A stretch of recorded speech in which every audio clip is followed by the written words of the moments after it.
हम बात कर रहे हैं ईरान के सर्वोच्च नेता रहे आयतुल्ला रुहुल्ला खुमैनी की। वो शख्स जिसने ईरान को न सिर्फ हमेशा के लिए बदल दिया, बल्कि बिना उसकी मर्जी के इस मुल्क में पत्ता भी नहीं हिलता था। यूपी के बाराबंकी में जन्मे जिस लड़के की बात हमने शुरू की थी, वो इन्हीं रुहुल्ला खुमैनी के दादा थे। साल 1790 में यूपी के बाराबंकी में जन्मे सैयद अहमद मुसवी एक आम लड़के जैसे ही थे, लेकिन उनके परिवार को तब के अवध के नवाब की सरपरस्ती हासिल थी।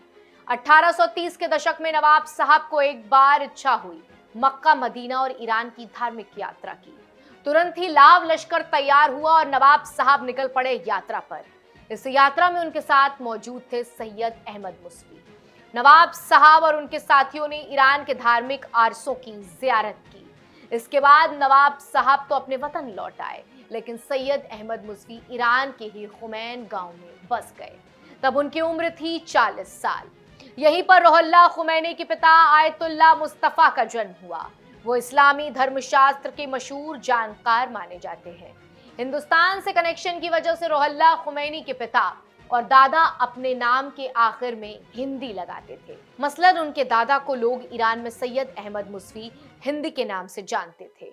बहरहाल खुमैन गांव में आयतुल्ला मुस्तफा के घर साल 1902 में जन्म हुआ रुहुल्ला खुमैनी का, जो आगे चलकर आयतुल्ला खुमैनी या इमाम खुमैनी के नाम से मशहूर हुए।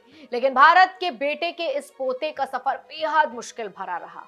आयतुल्ला खुमैनी के जन्म के कुछ महीने के बाद ही उनके पिता मुस्तफा हिंदी की हत्या हो गई। पिता की मौत के बाद उनका लालन पालन उनकी माँ और खाला यानी कि मौसी ने किया।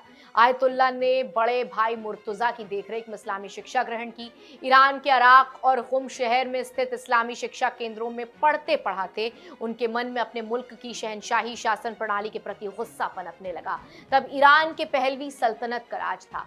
जैसे जैसे उनके तेवर उग्र होते गए, उन्हें ईरान की जनता का भी पुरजोर समर्थन मिलने लगा।